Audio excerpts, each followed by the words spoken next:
I had a Texas Longhorn starter jacket zip up. Yes. My first pair of. Because I wanted the Bulls one, but my mom couldn't afford that shit, so she got me the Texas Longhorns. My first non-Payless shoes were in high school. I wore Payless shoes up until high school, my guy. Did you have Pro Wings? No, dude, they don't have Pro Wings. Dude, that's like a step above Payless, man. You had them rugged Outbacks. At Payless, they were just wings. And here's the thing: my parents gave me one pair of Payless shoes for the year. So if those joints like busted out, I had to tape them up.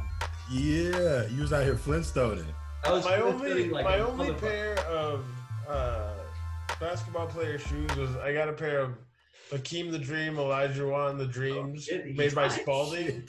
Those things were awesome. Those are fucking hot.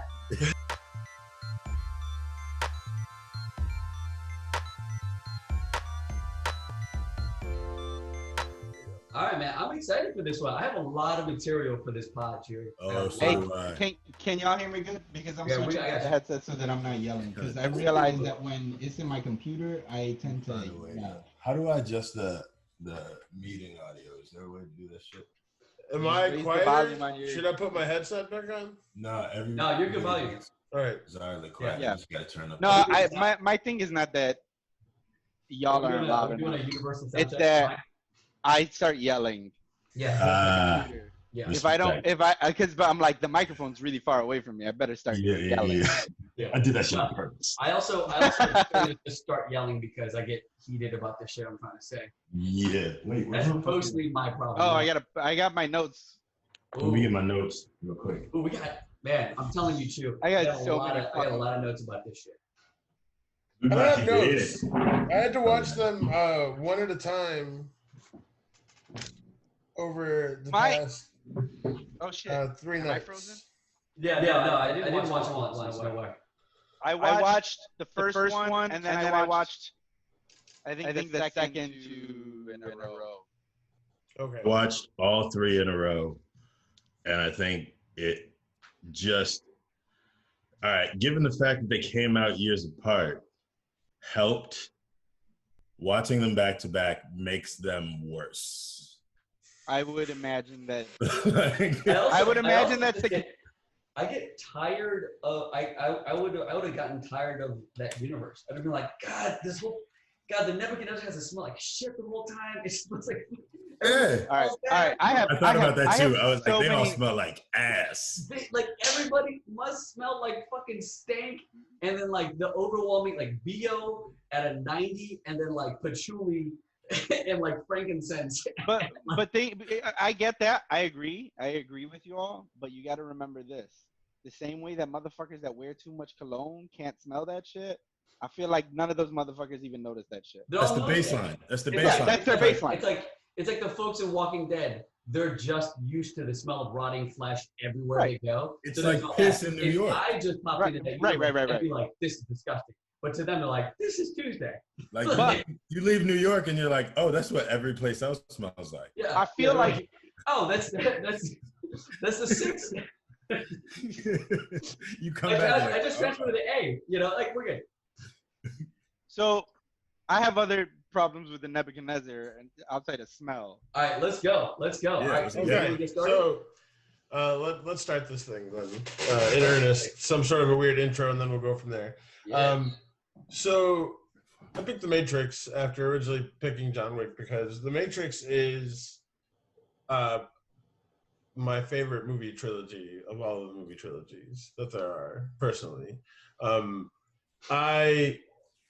It's one of those things where you hit a universe, place, and time sort of a thing, and like there's another movie, the moment where you realize what the Matrix is and where Neo like gets all the cords popped out and he like gets flushed out, like you're already into the movie and you learn like that mind fuck was very impactful for me. I would say it was only equaled by the one in Usual Suspects where the coffee cup drops. Yes. Like, that's a moment where I'm like, holy shit. So those two things are like, yeah, exactly. And then the dude runs out, tries to find him, and the walk, and he just like, anyways. And like that, poof. Yeah. Gone. Yep. And then the other two, So I was here for him like greatly, and I didn't get them. And so I've watched The Matrix that way like 4 or 5 times over since it's come out to try to understand what the hell the movie was about. Granted, a lot of times I'm really stoned and I don't remember, but when I do, when I get it, what I think I get, there's a very satisfying feeling of understanding the arc of Neo, just as like a, to sound like an asshole, intellectual exercise, like putting it all together and understanding what the actual like thing is always like really cool for me. And I love that universe. Like that universe and the Lord of the Rings universes are two worlds that like my brain can just, if Rivendell was an actual place, like if humans had learned to evolve in our habitats like within nature, like that concept is amazing. The complete opposite of it, which is what the Matrix is like super interesting to me on the same level. So for me, like the movies, the world, like what they're about, that I get a lot out of all of it. And like I said when we were preparing for this, it's easy. I get it. Like I'm not here. The only thing is like we would have this conversation about the Fast and the Furious with pure love, but like I have that same level of respect and adoration, and I forgive a lot of the things that we do in that other franchise because to me it means like Fair. the same. Reasonable. So like That's just. I get it. Fuck with it. Yep. I get it, but I'm fine with it because like overall I get more out of it. The only thing that I was gonna, I'm still trash the fuck out of that third movie. that's fine. Yeah, do you? That's like that's the thing. Is like at first I was like, my notes are not kind. at a certain point I was getting a little defensive, like about because again I have theories and ideas, and the questions that I asked are not in defense of, but I think the points that. As we get into it, I'll explain what I mean, but it's just so easy to rip on that movie that, like, let's talk about it from the context more for me of why I think it's easy to, like, lay off the jokes and, like, fire them off. Because I think there's some obviousness that then gets towards, like, some really cool shit for me. The only thing that I was going to suggest was, I'm not sure how I feel about it. It's just an idea that I had. That I couldn't pose any other ways. As far as the structure of this thing, and in case you're watching this and like this all gets in there, is maybe the 3 prompts that we have, do they make more sense coming at the end? Like knocking out the Hey man, quick you 5? knock them out in the order you want to knock them out in. However you want to do it, we'll do. We're workshopping this thing right now, so you decide the order, whichever flow you want to. Yeah, I think it would be. I don't even think we have to bring the questions up in the order that they were presented in the Right. I think it's just about whatever you want to do because this is your combo. Okay, so basically we can hit a lot of that stuff, but here's my thesis or my idea for this conversation. I feel like the reason that the Matrix has gotten easy to clown is partially because of its success. In a couple different levels. Because the first one was dudes, people, filmmakers, that's another question. Like who those people were then and who they are now is completely They were dudes. That's so huge. like there's They exactly. were That's why I caught myself. I'm like, wait a minute. No, it's interesting to think of maybe is this formative in their identity and how they were sort of expressing gender. They were, yeah. Then versus how they see it now. Yeah. It's something that I definitely you want to consider. Sorry, go ahead. No, and so like, so you make this tight thing where you stretch the dollar like to like get the best out of it, and you make this amazing movie on its own. Totally understand the point that everybody's gonna say. The first Matrix movie is probably one of the best top 10, if not top 5 sci-fi movies that has ever been produced. Just that first one on its own. But then they had a lot of success, so they had a lot more money. And they have a lot more money, and you have the same people, and now you're like, now we're gonna make it even bigger, and like you kind of some of the elements that made the first one really good were like the bullet time camera, like the technical aspects of that movie. The first one were such a big part of what made it successful that when they got more money and they went to the other two, they like tried to blow that out a little bit. So then you start this weird imbalance where like those scenes seem disjointed from the actual thing. So like it's easy to clown out the transitions from the two or the importance or the stakes for the two. And then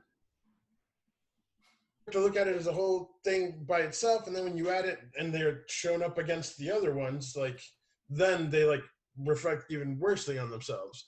But if you can understand that, like, hey, maybe there's some filmmakers that like got a shit ton of loot to like build on what they already did. This and is just blow it out.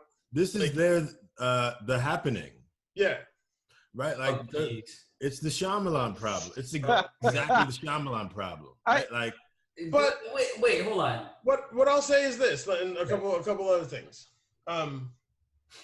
That said, if you buy into the story, you're along for the ride, and like you can enjoy that shit. The biggest problems that I think happen, and this is why I asked the question about the score, and this is all my three prompts are basically the same point, which is if you were able to, the score in those movies, the themes in the sense of a musical like theme for a movie, when they're just the Matrix ones where it's like super heavy on the brass instruments, like all that shit. Fucking swell, man. That's that world. But then they dated themselves so hard with all like the electronic music and like all Chemical that Brothers stuff. All that stuff. And so like, hold on. Wait. Let's get to that conversation. But like, I want to hear what your sort of wrap up about this intro is, because we can get into that prompt, because I think we're all primed for that piece of conversation. So basically that's the point. That's why I love the movies. I think it's easy to like rip them apart, but if you understand the why and you believe the why that happened and the why of the movie and what you're trying to get accomplished, and you're in it, like the fired off stuff, the fucked up stuff doesn't seem as like shitty to me. It seems as like decisions. If I was making these movies and I had this talent and then you gave me a shit ton of movie, I can't say that after making the first one, I wouldn't have made the last two. So I'll just say this before we get into the score thing. Yeah. I think you and I disagree fundamentally as to why the second and third movies are bad. Absolutely. I think for me, cool. I think that's what I meant. But I think we can get to that later. But the score thing, I already know Tony's gonna say some shit.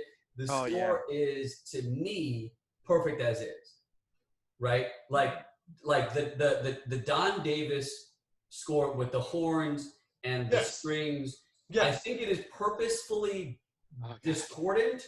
It is supposed to be sort of frantic and scattering. It's supposed to be kind of this weird, and it's like, here's the thing: a lot of these scenes are fucking long as shit. Mm-hmm. So they kind of give you these swells and then this sort of extended, tenseness and drama, so that you can sustain the whole thing. I think they create a great universe. I think when I see the background behind your face, Tony, I hear the strings. I hear the horns. Right. I hear that discordant glitchiness. It's on purpose. I think those are great.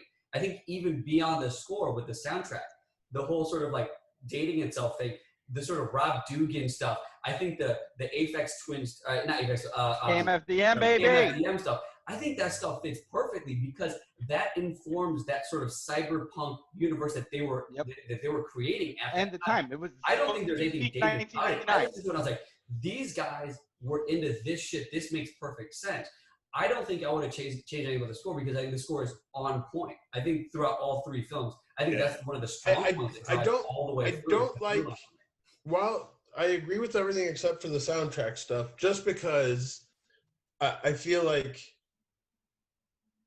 whenever you think of this is why like my ideas are all tied in together. when people clown the Matrix a lot, or it gets spoofed in TVs, it's a lot of that like scene where Trinity and Neo are like doing crazy flips and shit and bullet time, and like they pick the song from that scene. So like a lot of the times when you hear that music or you think of that, like it while you're watching it in the movie, to me, every time that I watch those, it takes me to Family Guy tricks or like SNL spoofs or all that other shit, and it's like super jarring to me. But I think personally though that's not a problem, right? Like the fact that it's an identity. The things that are spoofed are the identity of the film, right? Like for me, it's similar to when you talked about that backdrop that Tony has. I was like, right, because like that ties into something very specific about like color of the film. Yeah, right? Like, it's green. It it's actually a green movie. really exaggerates filmic color that already existed. The concept of green is like sickly and eerie, and then it just amped that up even more. The sound, I agree, is like perfect. I think it's perfect, even considering Tony doesn't agree, but even considering changing it is like an exercise more so than like something I think that would make it better. I just don't. Here's the thing. I just don't think I know something that exists out there that I've heard from a composer or from a film that would have fit better here. And so here's the thing. If we're talking about like replacing it with the style of a composer or something else, I don't know what it could be. And that's why that question to me is like, I think it's perfect as is. There are scores out there for me that I'm like, I don't fuck with this. It doesn't work for this film. But yeah, I want to hear what Tony has to say because he disagrees heavily. So hold on to your horses because I'm not fully disagreeing. I think that the score is great. My issue with the score is that a score is not, if music sounds good in most of the scenes, it's a good score. Sure. The score is something that is very specifically done to picture. Yes. And I think one of my many issues with the second two films is that they heavily rely on the horn swell in areas where it no longer fits, right? Like, so in the first film, what happens when those horns swell are things we've never seen, things that blow our mind. Cataclysms. Well, no, I mean, just at the beginning, Trinity hops in the air and we get the spin around her and we hear, wow! And it's like, holy shit, this is awesome. You get blasted into it and you're like, yeah! And then later, someone avoids a bullet. Wow! Or this. Yeah. But then what happens is in the next movies, they do it for all of those things again. And it's like, we've been here, right? Like, this isn't... It's the same gag. And it happens, I want to say, like 5 times with Morpheus on the top of that fucking truck. And I was like, holy shit, if I were one of those horn players in the recording studio, I'd be like, fuck this shit, just play the same thing again. But so no, because that horn player that played that one thing, that one drop that got dropped 7 times, got paid 7 times for the fucking movie. So I mean, yeah, but Actually, I didn't. So right. But so I think that the score, I love the score. I think it fits super well. I think the way that they manage it for the first film is beautiful. I think they do some really fun stuff in the second 2 films, but like my issue is that they use thematic elements like just ad nauseum. And so like it's one of the things. As for the music itself, like the soundtrack, I think is perfect because I think the idea of the Matrix being in the height of human time at 1999 is like that's the whole point, right? Like it's perfect. It's on that's spot. it. And that and even if they've broken out of the Matrix and gone to Zion, the only fucking music they know is 1999 music. And I think quite honestly the harder part about trying to make this seem like a movie out of time is that this movie doesn't work now. The reason why this movie doesn't work now is that you can't unplug now, right? Like the concept of like being able to turn it off was like in 99 was like at the precipice of that, right? Like Right. The concept of always being online, always doing. They were using fucking diskettes and they were using mini disc, bro. Like, yeah. No, it's funny. It's funny because it isn't until like 6 years after this the Matrix that the Facebook becomes a thing that only college students can have. Right. Like it's an interesting time because they're talking about tech that exists only to a certain very small sliver of people that are like savvy that now we've all become privy to. Yeah. Mm-hmm. For sure. I would also say if I did have to make a choice as to who I would, if I created a different soundtrack, it would just be RZA at the exact same time. I would say if, and I also had this thought, if I had to pick one person or one group of people, it would be Justice League. Because I love Justice League, but that's for no other reason than the fact that I love Justice League, and I don't even know if it fits. It's just I just want to hear it. I just want to hear it. I just want to hear it. But to get back to the whole soundtrack thing, there are pieces of the soundtrack that are like that propeller head spy break joint that hits in the elevator scene in Matrix. The Rob Dugan hit joint that hits like in the millions of Smiths in the park in Matrix Reloaded. Those so angry so well, right? Like that, like the orchestral with the drum and bass with the electronica type. They feel good. They feel like they fit. I feel like universe. They do. So the only person that I was thinking, and the reason that what I was trying to get earlier when Tony was mentioning about how often they use things, the way that all the Star Wars movies are scored, where like every fucking one has the same sound. Like they live in a sonic universe that is like deeply entrenched in that. And so to me, because I have the same level of reverence for both franchises, that's how I see that. So I can only see two things. Let the people that did that do all of it and get everything else out. Because I'd be really interested to hear in what it would sound like if it was only that, like that style composed for all of that. Interesting. So that's the only other thing that I would think. Like, hey, just come back and rescore all of these scenes. That could be yeah, just like the fight scenes, just the shit like that, because like I would love to hear what that would sound like. And that's really the only thing. It would be interesting. I think that's interesting. I do also want to mention that bringing a great job bringing John Williams into this. Yeah. If you listen to any John Williams score, though, even when a theme is brought back, it is entirely different than the last time it's been played. Yeah. He's for the Superman stuff, right? Magician with music.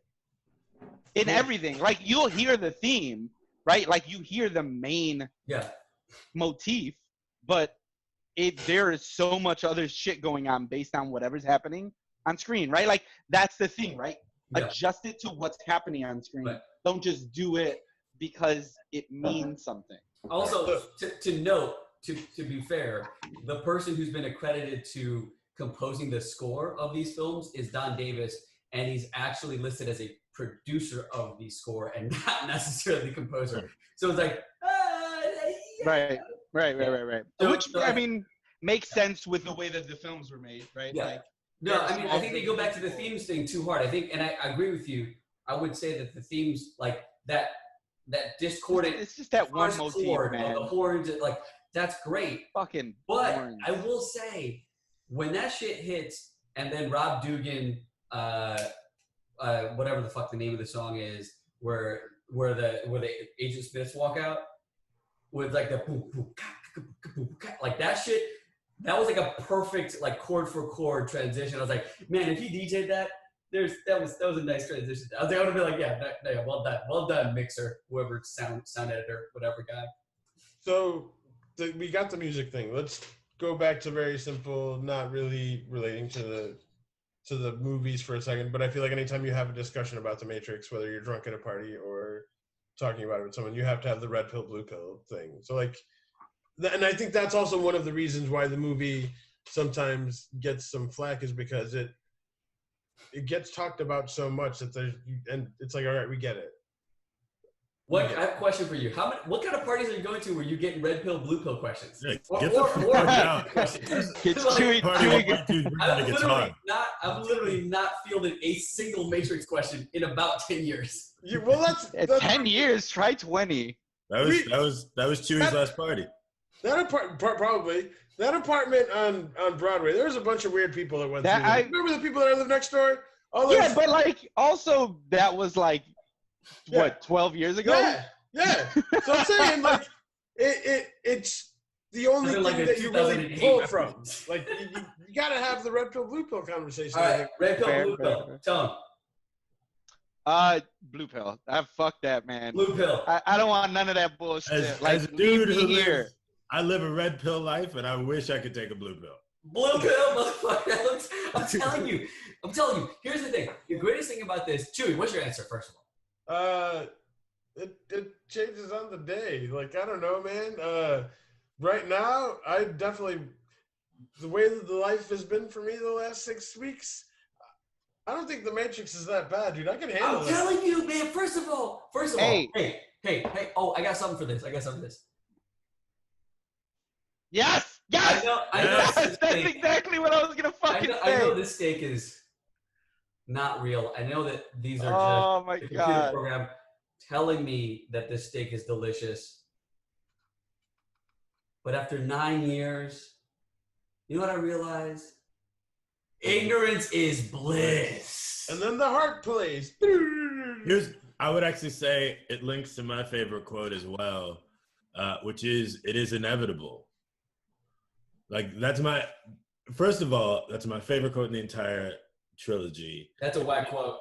It's also the one. What'd you say? You said it's a lame quote? It's a whack quote. Oh, but I'm like, but it also ruins the second two movies for me.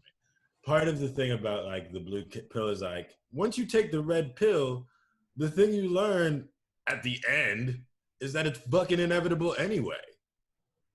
If you're him. Like, what the fuck you gonna know? Like, you could just be blind, but like the shit's gonna happen. So you might as well just not fucking know. Fair enough. Don't know. Just don't know. If you can not know, go for it. I guess, man. But wonder. I'll agree with that 100%. Wonder is my most feared emotion and feeling. Like the wonder of breeds anxiety, and so like not knowing shit is not a feeling that I enjoy. Or like, but you can't know what you don't unknown, but it's an unknown unknown. You have no idea. It's an unknown unknown. Exists. You can't know what you don't know, man. I'm telling you. Like, here's the thing. Like, the reason why I relate to Cypher is because he goes, I thought I wanted this thing, and I wanted freedom, and I thought freedom was this great moral and like sort of righteous path, and I got there and I was like, what did I trade this fucking quote unquote slavery for? And I was like, I listen to Morpheus talk shit all day, and I just do what he says, and I eat fucking gook all day, and I wear like basically Yeezy's clothes, and I go back into the Matrix and still have this face right here. Like nothing. The ship is always cold. Everyone smells like fucking BO all day, and all I do is try not to get killed by a fucking machine. Oh shit! Cypher learns that. That's what I'm saying. Like I kind of relate to Cypher. Cypher learns that freedom is neither free nor safe. And here's the thing: I get it if you know what on the other side is. I understand if you recognize what you're trading your quote unquote slavery for. Well, that's a but if he goes like, "Hey man, I kind of just wanted to keep eating steaks." No, and I just want to be very. Not one of these chicks is wearing a red dress. One thing, right? Because I think you hit on something very, very important, Kyle, when you said he realizes that freedom isn't free or safe. Tony, your audio is a little low. Is this better? Is this better? Yeah. Better. Can you hear me now? Right. Hello. Am I in the Matrix? I is think that the Matrix? Yeah. Is that the Matrix? She's always right. She's still doing that shit. She's always right. She's always right. No, she's still fucking doing that shit. I think it's important because I think it's such one of the biggest, strongest concepts of why that movie's so important and so fucking powerful, and the idea of the fight is so like relatable. We're just like, yes, but it, like in reality, are we all that people? Are we all those people that like revolutionize things for us? You know, like I want to say yes, and I know that I practice things in my life that try to do better things, but I'm not fucking unplugged. If the Matrix were an actual thing, fuck, I'm not fucking fit to fight no machine. Nope. Get the fuck out of here. Also, here's the question. Here's the tiny little nitpick. I'm sorry. Here's a question. Why you got so many nitpicks? Here's the thing. We're basically saying that like the folks that are the leaders of the revolution are just fucking hackers. Just happen to be fucking hackers. Like that's what it is. It's like it's like Julian Assange is like, the fucking, you know what I mean? Like this motherfucker is like the leader of, you know, like are you fuck? And then like I just like you get out of the system, your muscles have entirely atrophied, so you have zero fighting skills. How does fucking anybody know how to fight outside of the Matrix? Lifting because they're just fucking nerds who are like, I know kung fu. It's like how the fuck they're programs in the Matrix. So yeah, but this shit don't work. No. But I'm saying there are fight sequences outside of the Matrix. All right, let's be like, and how do they know how to throw a punch? These motherfuckers like, no, that is. Teach me how to do kung fu. There's an infantry. Wait. I do want to say this is actually one of my biggest problems as a dude who's a mover. Like that shit drove me nuts in the second two films.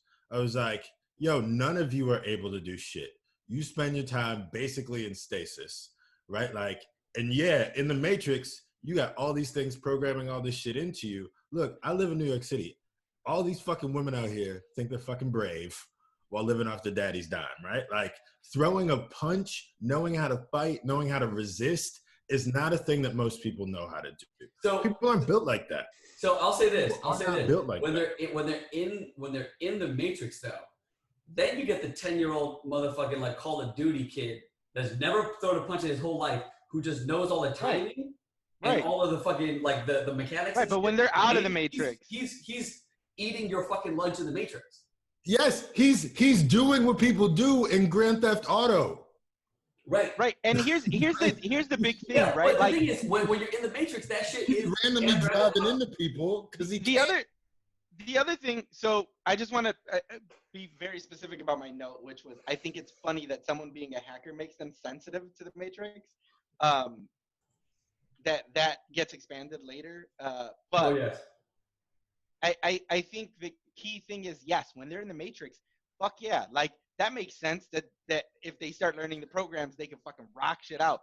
But like in their real, like in their quote unquote real Matrix lives before they were unplugged, those motherfuckers weren't getting up. So when they go into the actual real world, they're not like, oh man, I'm out of the Matrix. Let me do some push-ups.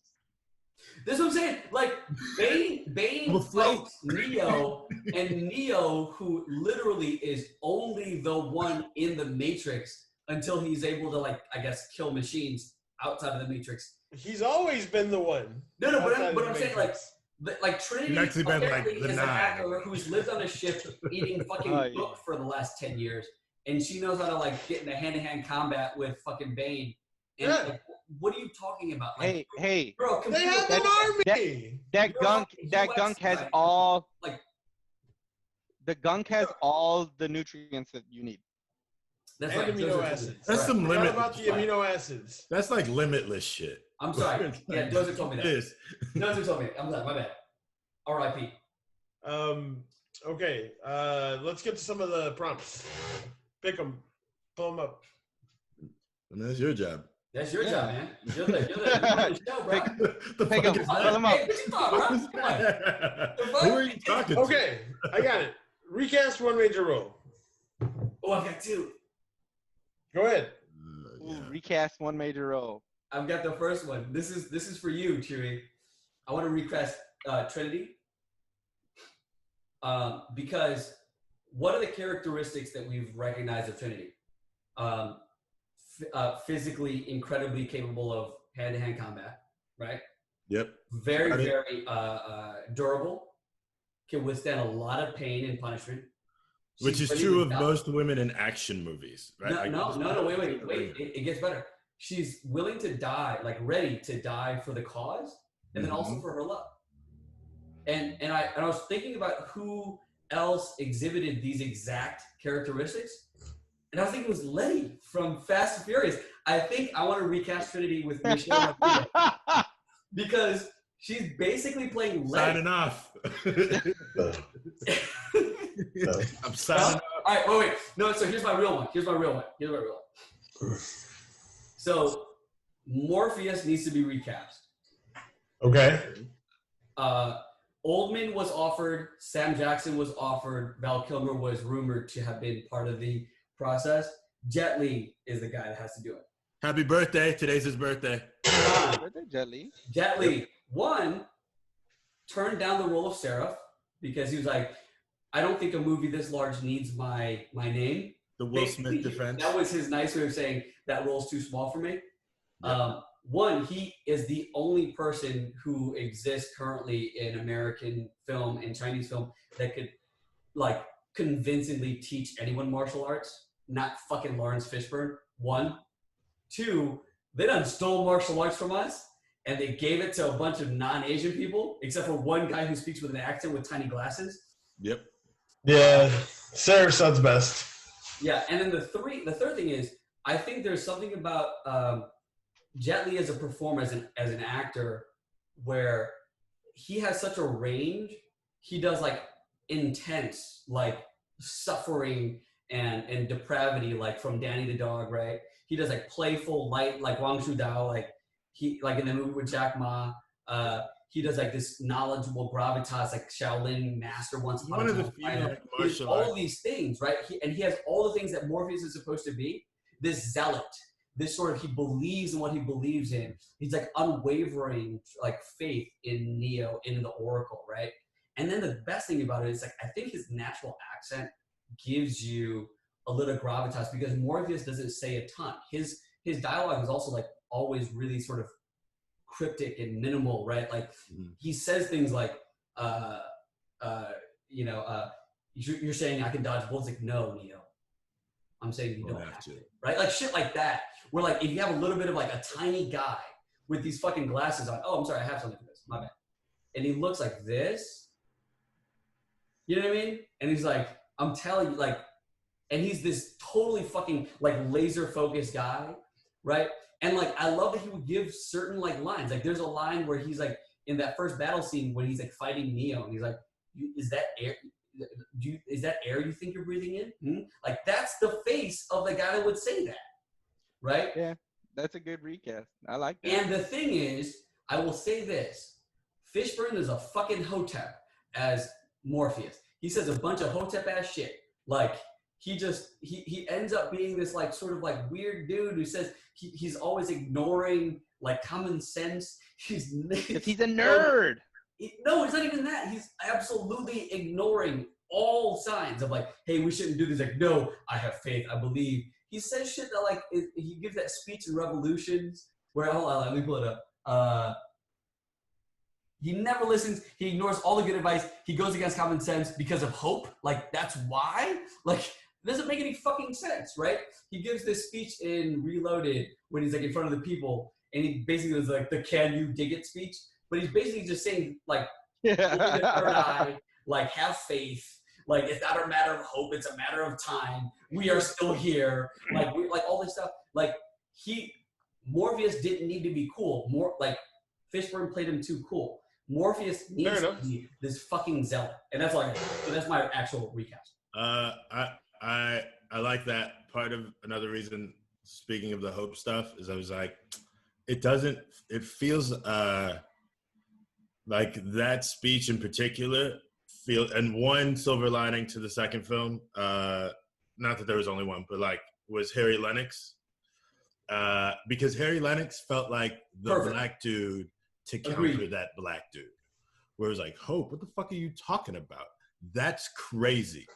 Yep. Like he would do stuff and Harry Lennox is kind of like, nigga, what? Because I agree. I think Jet Li, naturally too fast for 24 frames a second. They had to like slow him down when he started acting for camera. B, yes, he's one of few people who can physically do what was required for the first Matrix as a human being, right? Like just naturally as a human being, he's amazing.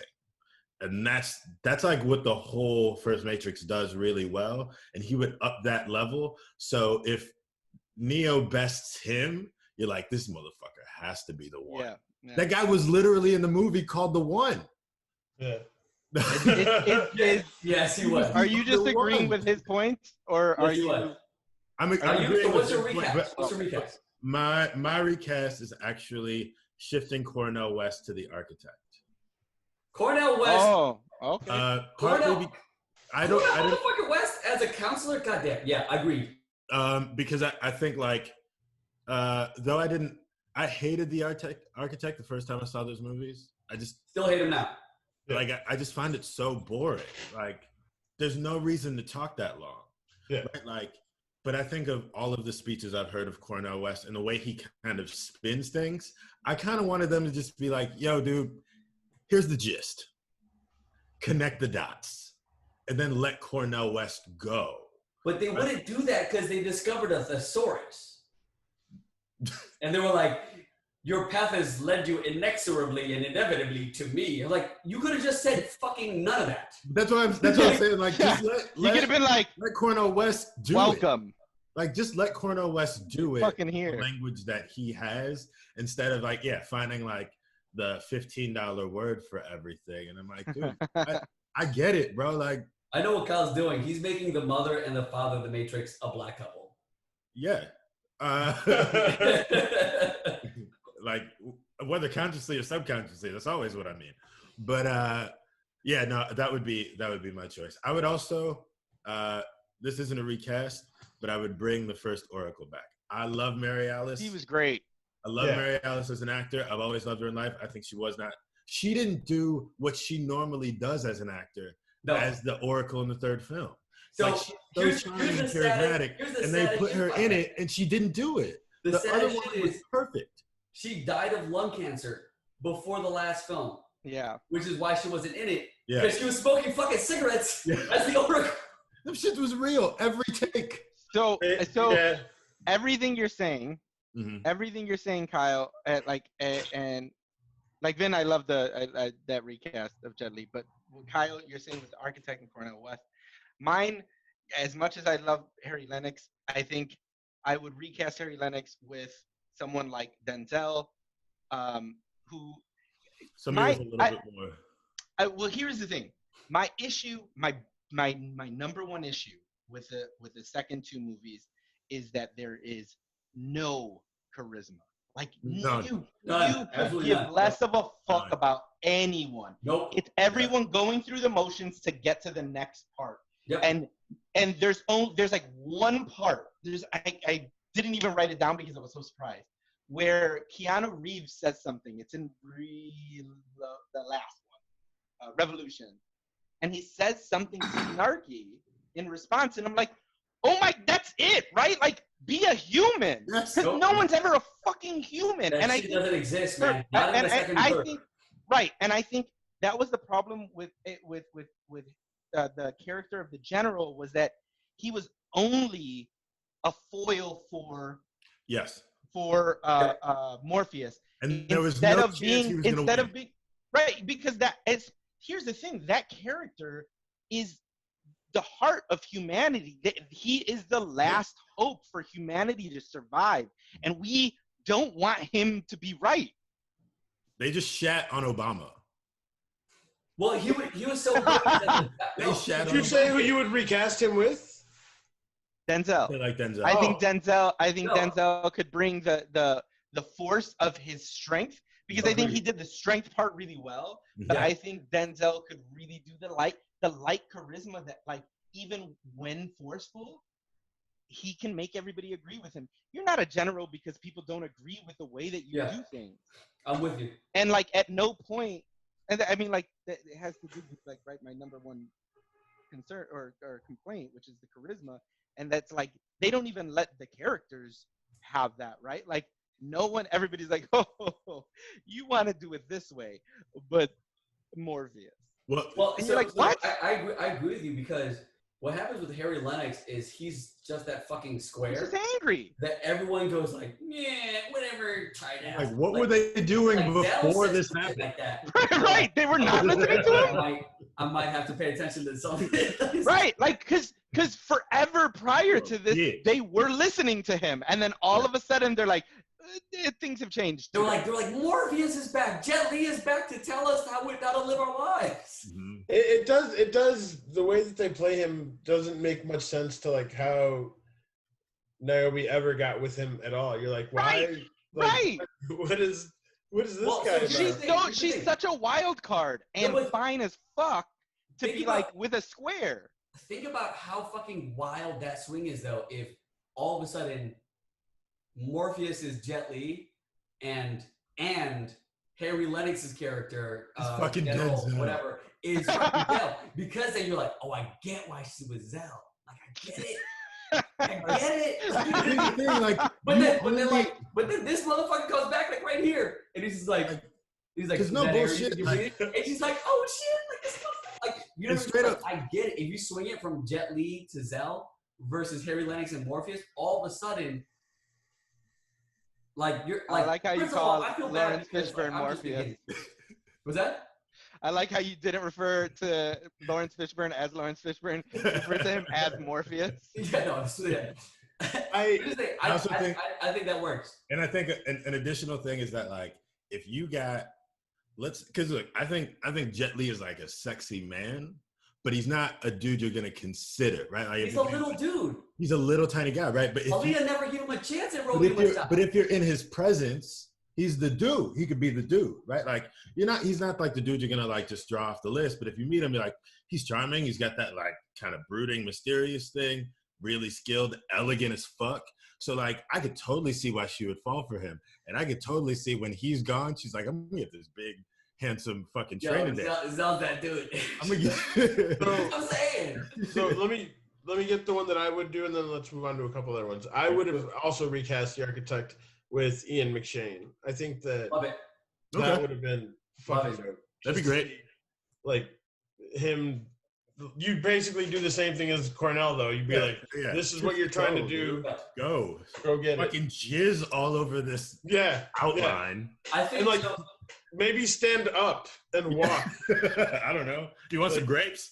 Yeah, something like that. Okay. My thing with the architect is I think those dudes, ladies now, were so in love with the shit they wrote for the architect that they really just plugged a person in, right? And they were like, it was inevitable that your path would have drawn you inexorably and inevitably to me. Like, they wanted to hear their words written, spoken out loud. So then you have a McShane or Cornel West or whoever the fuck, and they're like, they're never gonna give him like just go, because that scene, I feel like that was the scene that they wanted in the film. They're like, we wrote the fuck out of this shit. Like, dude.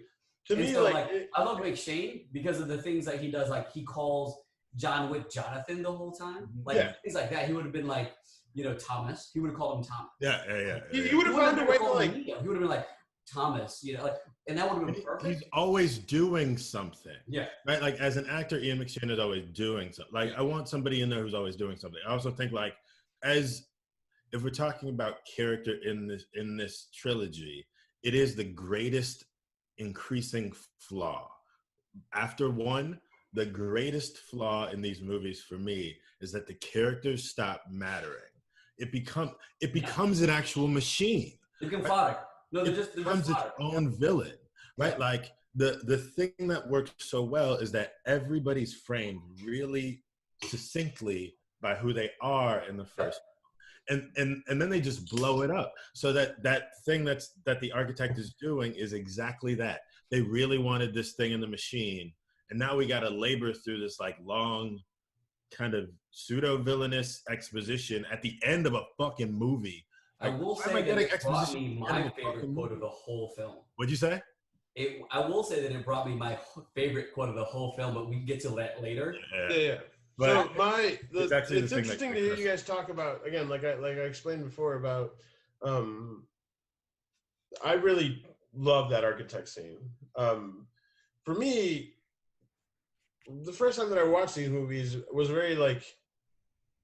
So for one, I'm a sucker for like love stories. I love the idea of love, and so that is message like all through the last 2 and 3, which I get. Like that's just me. That's just who I am. So I'm a sucker for that shit. It comes in different flavors for different people. I've watched Twilight. I'm not a 16-year-old girl all the time, Kyle. I got That's that. why you went. I got that joke before you did. No, the point that I'm making is that hey, those 16-year-old girls are now 30, by the way. Wait. Yes. So Scouting report. What I mean to say is they're the same content is presented to different people in different mediums all the time. I'm a sucker for the way they did it. That Neo Trinity love story thing that like rocks the whole fucking thing is. I'm here for that. I fucking love that shit. So that talk about that when you know. Yeah, I have a lot to say about. I get it. I don't know. No. We got a lot. For me, the architect scene is a similar feeling as I had when, I mean, obviously not to the same degree, but I love that conversation. I just don't like how the architect has it with him. I think there's a better way for a machine to, like, the way that humans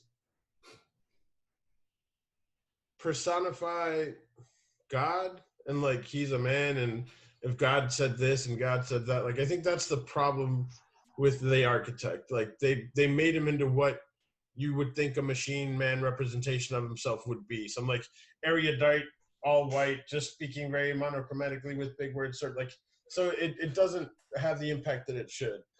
But I love the content of that conversation, like the understanding of who Neo is and like what the balance of the thing is and what's supposed to happen. Like for me, that was like, I was looking for the answers. So when I got them there, I was like, oh, cool, this is awesome. Like I really love that part of the movie. But moving on, just because we can get this one out of the way real quick.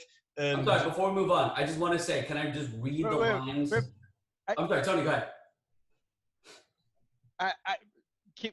I know that there's more prompts. And I know that the conversation goes one way or another. Hold on, I'm gonna get one out of the way real quick. That like we're just gonna acknowledge that. Okay, I just want to. Which is the best episode? One. We're done. Moving on. Okay, you can't do that shit. Yeah. Okay.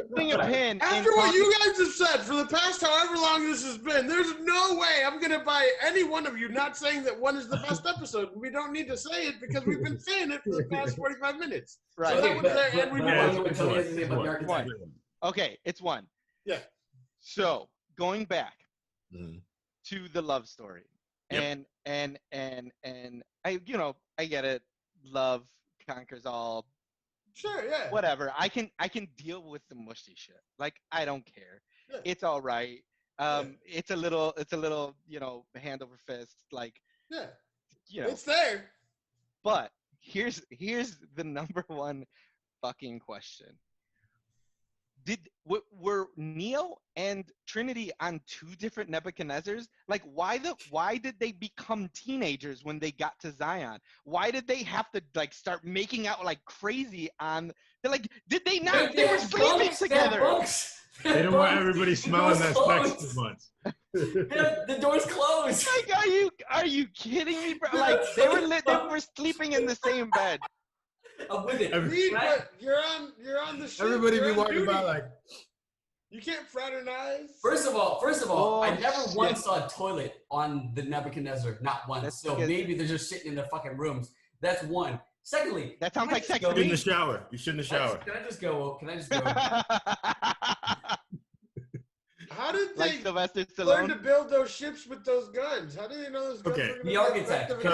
There's a bunch of things that are coming. Can I just read the lines from the architect? Yeah. Go ahead. Yeah. Hello, Neo. Who are you? I am the architect. I created the Matrix. I've been waiting for you. You have many questions, and although the process has altered your consciousness, you remain irrevocably human. Ergo, some of my answers you will understand, and some of them you will not. Concordantly, while your first question may be the most pertinent, you may or may not realize it is also the most irrelevant. All right, I want to redo. And they were like, "Hey, wait. fucking white guy with white I'd like to hair. redo my recap. I would like to say that he's the most irrelevant character.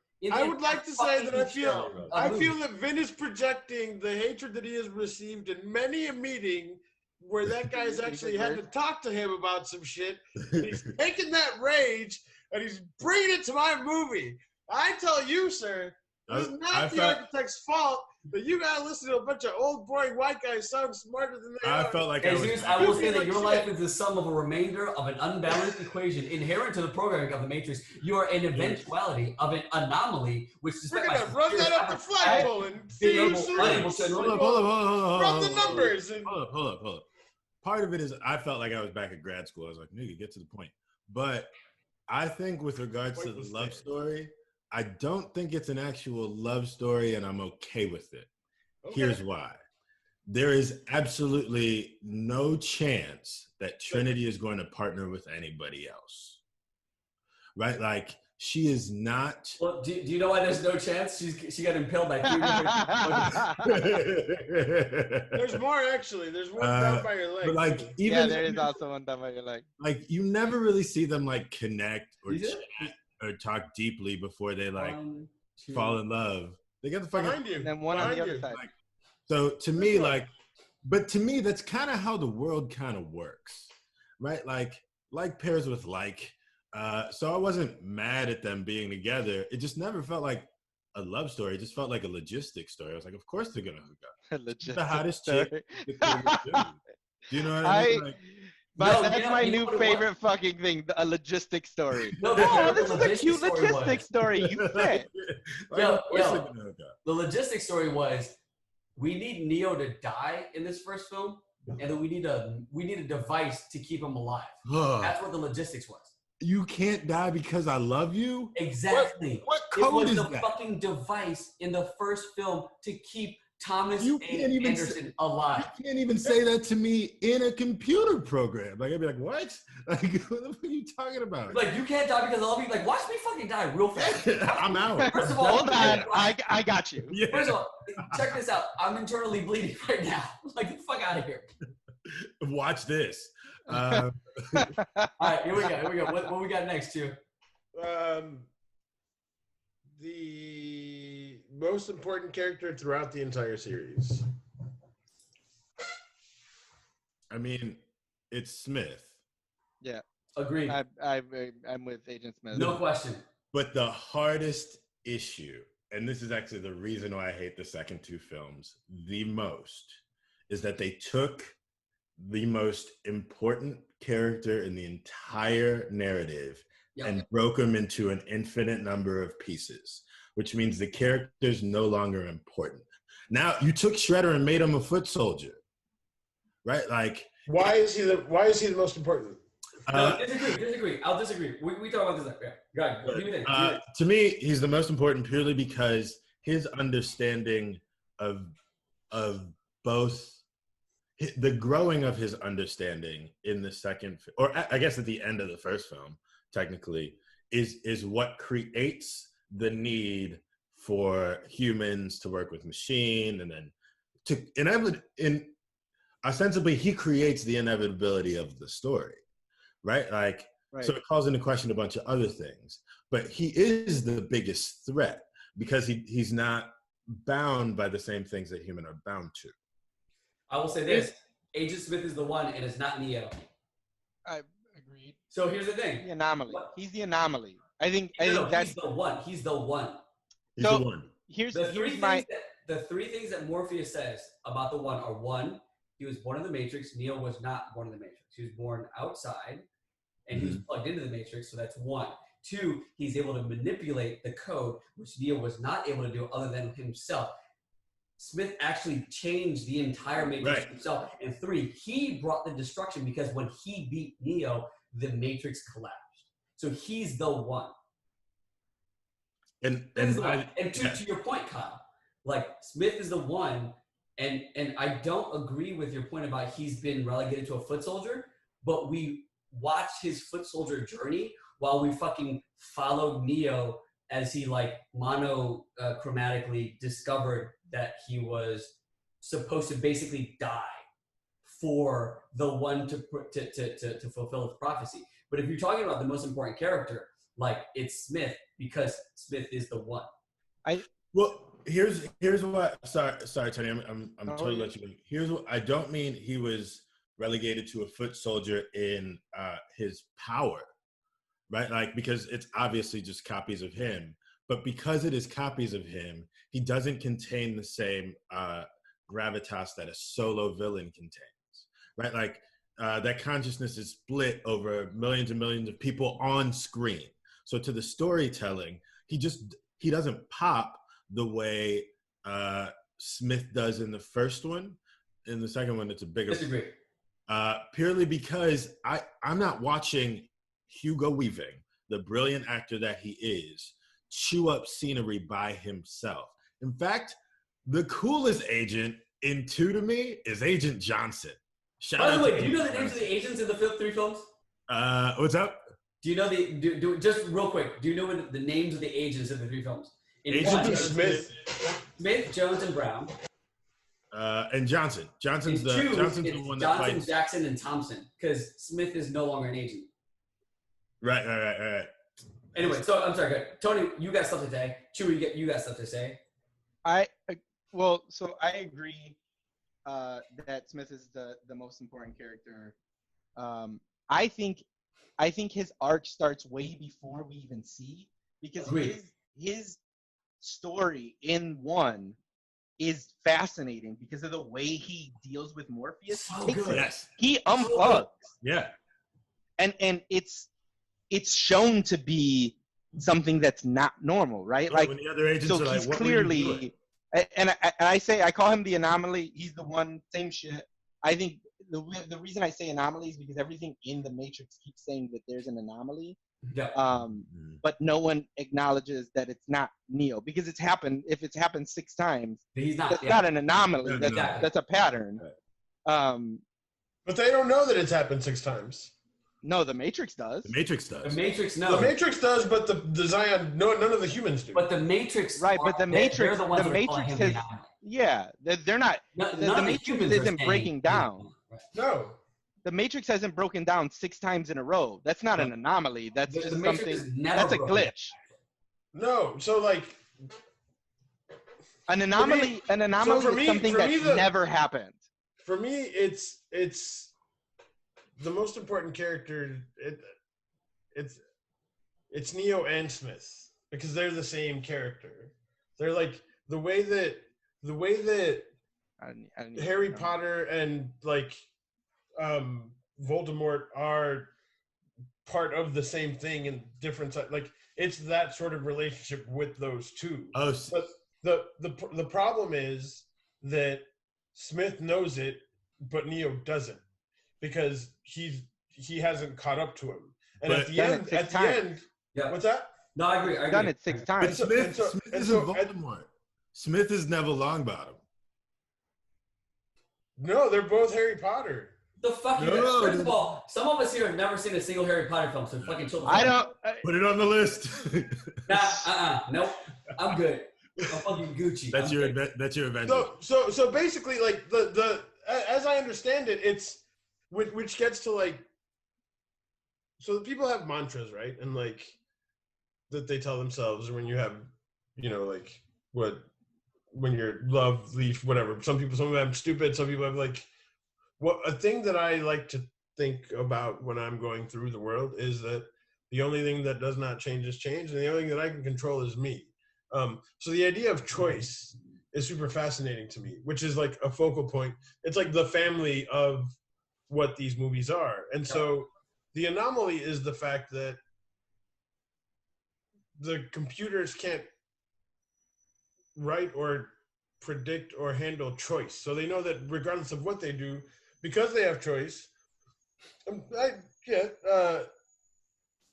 I never got to finish my Agent Smith, so I'm going to come back. Yeah. So because of that, the idea is centered around they're the same problem. They're the same. The anomaly is choice, and they balance each other out to try and cancel that shit out. So that's the machine's understanding that this is going to keep happening. They're not the same choice. Go ahead, Tony.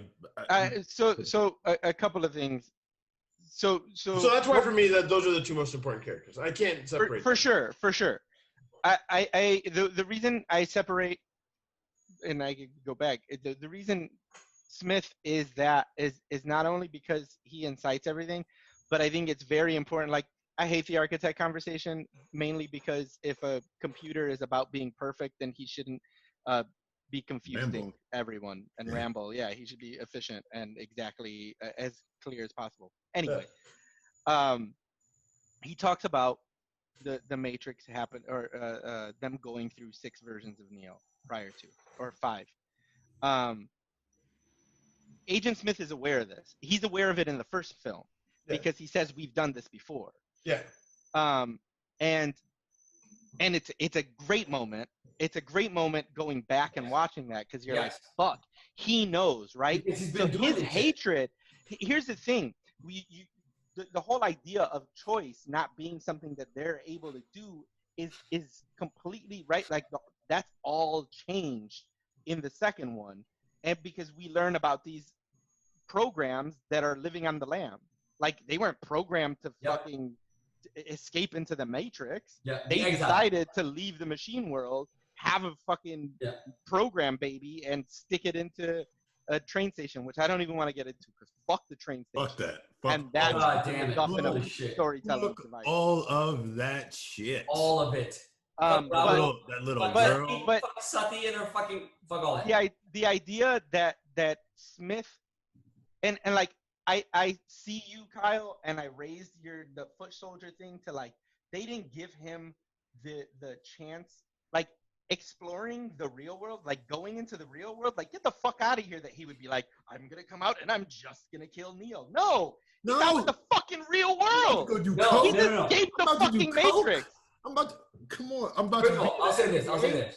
There's 2 things. I agree with a bunch of baby mamas. I agree with you guys because the thing with Smith is that when you rewatch and like you said, Tony, you're like, he's survived this 6 years, right? Or six cycles or whatever, and he's got fucking Morpheus and he's giving his diatribe, and he's like, you know, what the fuck did he say? I hate this place. I hate this place. This prison, this reality, whatever you want to call it. I can't stand it anymore. It's the smell.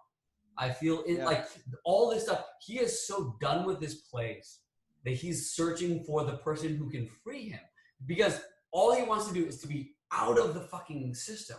And so when he finally gets vanquished at the end of 1 and he comes back, my favorite, Hugo Weaving was so good. I'll just say this. He was so good that they had another actor do a Hugo Weaving impression in the same motherfucking movie. Like, dude, like he gives this like at the speech where like that the playground where the Oracle disappears and it's all the fucking rubbery fake CG guys. He goes, "Here I stand because of you, Mr. Anderson. Because of you, I'm no longer an agent of the system. Because of you, I've changed. I'm unplugged. A new man, so to speak." Like he gives this delivery where he's like, "Holy shit, you're the one that unlocked me to do the shit that I want to do." Because he's been wanting to do this the whole time. Neo has no idea what the fuck is happening. So Neo is almost irrelevant. He just happened to be the fucking boob that showed up and was like, I'm not gonna say no. I'm not gonna take no for an answer. Like he's Keanu, right? Whereas like Smith is that dude that is the most human by the definition of Smith's human characteristics, right? Because the way he summarizes humans as a virus, you overexpand. Right? Tony said, and so he exists only to duplicate himself and to create an entire world in his vision exactly like himself, which is what he does. And he doesn't understand that his eventual like victory where the entire world is like him is his eventual and like ultimate demise. right? And that's the most human-like thing in the entire fucking series. He's the bad guy in Hold. Let me. I just want to sum all of these things up. Okay, so Tony, the thing you said that I'm actually going to challenge, though I agree with every point you made. A singularity is not, or an anomaly is not something that hasn't happened before. An anomaly is something that hasn't been categorized yet, right? Like a singularity is something that hasn't happened before. Got it. And when we talk about science fiction, what we determine as the singularity in science fiction is when artificial intelligence catches human intelligence. And that is exactly what Smith is. So when he understands free will, becomes a narcissist. And I was compelled to stay. I was compelled to disobey. Like, those slides are fucking hitting. Like, he is the actual manifestation of artificial intelligence catching real intelligence. And that's why he's so dangerous. He's dangerous to the machine world, and he's dangerous to the human world, because he's like, I can take all of this. And if I had it all, it would all look like me. And I was like, but you sound like a billionaire. You know what I mean? Like, you sound like a rich white guy. Yeah, like, I mean, like that, it makes total sense to me. And so, yeah, the hard part is we don't get to see him out that freedom, right? Like, it just becomes simple one note, blah, blah, blah, blah, blah. I'll replicate. But no. And I'll agree with you, both of you guys, because you don't see him not necessarily break out of that. But you, like, I would actually much rather see him discover his path towards like domination than like watch Neo try to fumble through understanding what the fuck Matrix is. Yeah. Right? I would rather watch Hugo Weaving as Smith go like, what the fuck can I do here? Oh shit. To me, that makes a dope continuation of the story. Because then we start talking about how this happens over and over again, how the these pictures pop up, and then it's like, well, just follow that. Yeah. For sure. You had something, Tony? I just saw Vin's background right now, and I love Can I say? I love you, because that literally is in my notes. I was like, wait. Did he just?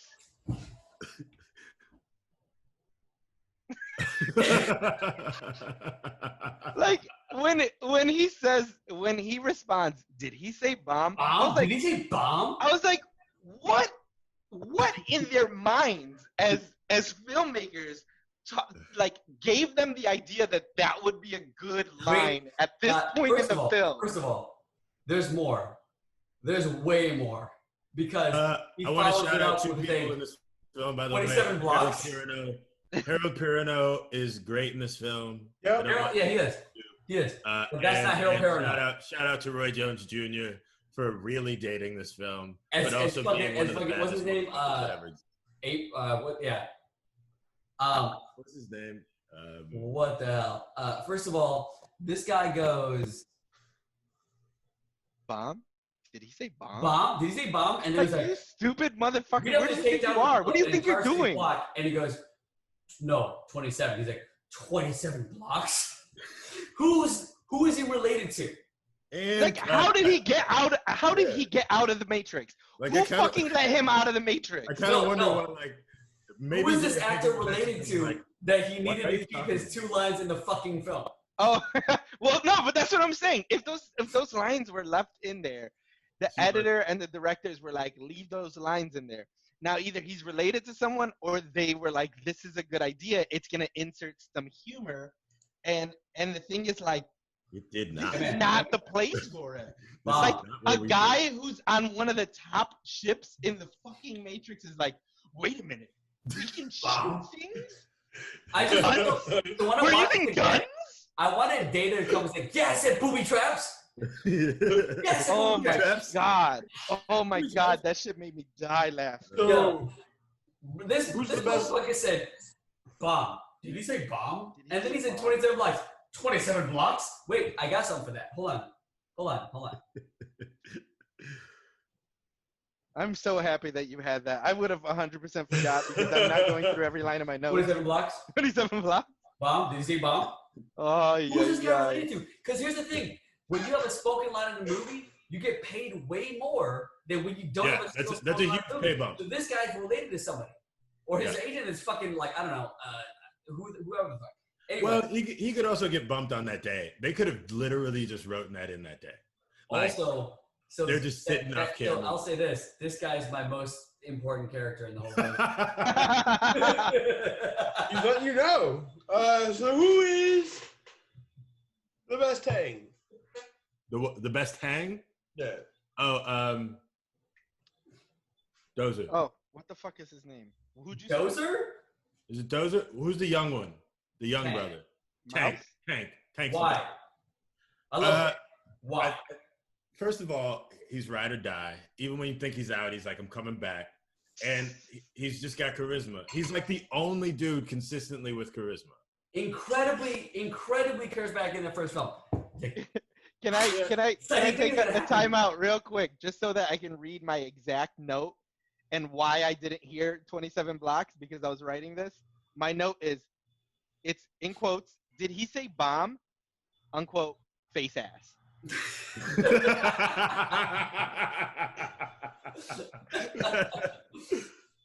Oh shit. Sorry, I needed to add that. I'm looking for my character. I have him in here, but I saw that note and I was like, yeah. No. I like Tank. He's like a fun. I have a note in here about him. What the fuck? Where the fuck is it? Oh, it's not. This is No, APOC. That's his name, not Tank. APOC. No, APOC's the dude who gets off with. Well, he gets on No, so Tank nails his performance as a zealot. The first scene where he's like, "You ready to go?" Like, if what they're saying is true, lots of exciting things. Like, he is so good. He's so great. Yeah, like I like Tank. Tank is great. That's yours too, then? No, it's not. Who's yours? Oh, who's yours? I want to hear what Tony has to say first. mine is Link. Link. Mine is Link because Pirno. Solid. He's literally living it. he is number one. He's got a fine ass wife. Oh my God. Some other. Yeah, Nona Gay. Nona Gay is fine as. I did write that down. She's like also fine. Shout out to Nona Gay. Awful performance. But Link is my hang because he's chill. He's not like he's not super into anything. He doesn't tell anybody what to do. He's not all up in your business, but he is down as fuck because if he promises you some shit, he is gonna stick to it. Yep. He's gonna do what he said to do. So he is like hardcore integrity. Like that's the guy. Like he says he's gonna do something, he's your guy. So I'll say okay. So I want to disagree, but I want to give mine. Yeah, that's my best hang. Why the fuck are you disagreeing with my hang? I want to hang with him. I want to give my best hang. My best hang is Counselor Hammond. Solid. So I got bullet list, right? He'll buy you beer when you're underage. So dude he's got a perma smirk, right? So he probably gets for sure. Fucking wild shit, right? This is assuming He's I'm got a single stories. guy. I'm not married, right? Like, I'm a single dude. So Counselor Hammond is like into some wild shit. He fucking kills with the White Dreads crew. Like, right? Crunchy White kills. That guy gives me a cosign on 8. He is most likely an elite level wingman because of the way he like smirks and he's talking with Neo and he's like, I don't really know how these humans are. They don't really care how it works as long as it does work, right? He can fall on a grenade. He can fall on a grenade real quick. He'll fucking, here's the thing, he'll smash any fuck. He's 90. He doesn't give a fuck. Yeah. And then the coolest thing about it is he's actually co-signed by Cornel West. So now we're hanging out and he's like, hey, come kick it with me. And I'm like, yo, what's up? What's up, like random white dude who's got this like really, really sort of like affected air of like aristocracy. And he shows up, he's like, hey, kick it with my buddy Cornel. And he's like, oh, you're down with the brothers. You're down with like fucking like soul and culture. Like this guy likes you. I'm fucking in. All of a sudden, you're like Counselor Hammond, some fucking wild parties with some like some hippie ass like White Dreads crew, elite level wingman. He's like throwing it out. He's like, I don't need this. Like I'm the counselor. I'm like at the fucking Prince Harry of the group. I'm setting you up. All right. That's my best Harry of the group. It was your best hang, Chuy. I don't know, man. I keep wanting to hang out with Niobe, but that just doesn't seem like I'm trying to just hang out with her. So that. No, that's fair. No, I agree. I mean, awkward. Yeah, that's what it would be. But then, like, I feel like she'd catch on and make me feel comfortable, and it'd be cool, and then it wouldn't be a thing. So, you know, it'd be fine. Wow. Oh shit! Like, well, all right, I'm going to bed. Or I could be like, hey Kyle, so I talked to Naomi for like 3 hours last night. It'd be great. There he is. There he is. Yeah. Just for that. So that'd be mine. Best quote. Wait, isn't it best worst hang? Oh, we had a worst thing? Yeah. Oh, we can do worst hang. Is it? I think this deserves a worst hang. We need to get absolutely worst hang. Yeah, no. Yeah, let's do it. I didn't have one, but I can fucking figure one out. Yes. Go ahead. I could start because Yeah. I have worst hang. Morpheus. The Manchurian, the candidate. The Merovingian. Merovingian. The Fuck that Merovingian. guy. Oh, That no. guy was like he's like the worst. He's like that club owner that you know. That's like yeah, come party, but like kick him out. No, but yeah, Like oh yeah, come in with your girl, and then be like, all right, yeah, I'm taking your girl bite. Yeah, but you could probably hit though. like him. No. He kick you out before that. He'll be like, oh, you're about to hit. Can I just pause? No. That means she's available. She's Can I just mine. pause for a second Yeah. and say, speaking of the Merovingian, I really hate what happened to what is her name? Monica Bellucci, whatever. Monica Bellucci. Like, my God. Yeah, So they just had her sit terrible there? treatment. Like it was just My like God, she is such she's actually like a very talented actor. Yep. Right? And she's like her fucking biggest sin is being like unreasonably beautiful. Yeah. And so they just have her play this fucking empty shell of a character who's attached to this fucking asshole Merovingian. But like, my God, such a He wasn't like that when they got there at first. Damn, Vin. Thank you for that. Thank you for that. That was so good. Oh, that's good. That's good. Morpheus is the worst hang. Morpheus is a bad Morpheus hang. is the worst That's a hang. bad hang. Easy. I mean, Like shut up, bro. Like first of all, you know he's hotepping, right? Like He's a whole wait, am I wrong? Am I wrong though? You know he calls women females. Yo, am I wrong? Am I wrong though? He's a fucking hotel, right? Yeah, he's talking about the 5G. He calls motherfuckers K. He's like, hey, K, check it out, K.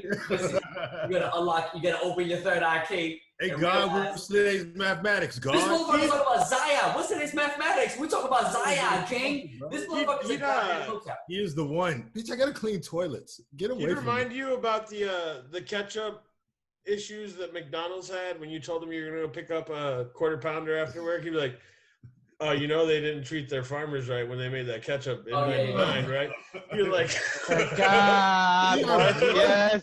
We are poor. Shut up. You're like, no shit, bro. But I got $3 and I'm hungry, so I don't know what to tell you, dog. Like, don't fuck this McChicken up for me, bro. Like, don't First of all. Oh. When I saw that, I was like, do you think that was improvised? And like he kept wanting to keep it in, and they're like, all right, fine. So I saw this, and I was like, this motherfucker like wants to start like down rocking or like up rocking. Like he's gonna do a freaky ass flare, and then he just stops. And I was like, oh, Morpheus is not actually able to do any of these moves. It's a stunt double because Lawrence Fishburne isn't that dude. You know who could have done it is Jet Li. Anyway, Morpheus is a fucking hotel. Like he is that dude who's like, you know, we're talking about Zion. We're talking about opening your third eye. We're talking about, you know, the red pill versus the blue pill. You know, I can only show you the door. You have to walk through it. This water's too acidic. Like, what's today's mathematics? What's today's mathematics, son? He's calling people king and God. Shout out to hotels. But yeah, he's the worst hang. My worst hang is the captain on the ship that. Oh, in the second one? Yeah, and second and third one. Oh yeah, the pain in the ass that doesn't want to do anything.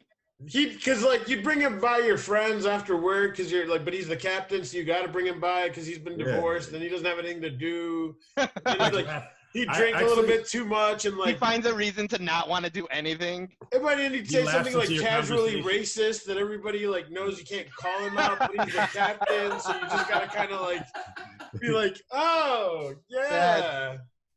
Fucking. All right. So you know my worst hang is Neo. Yeah, it was either. He's a fucking awful hang. I knew you were each gonna.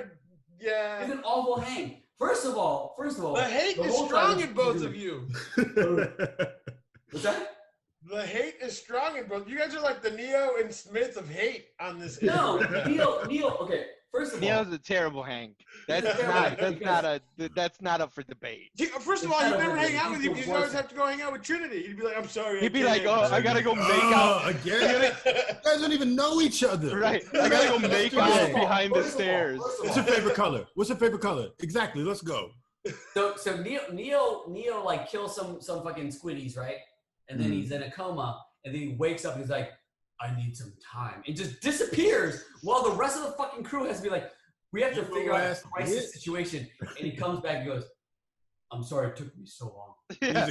I need some time. And then turns out I didn't need that much time. He goes in his bones, he's like listening to Evanescence. I'm like, shut the fuck up, dude. Right. So here's the thing. I wrote what the rest of his dialogue would have been if I wrote it.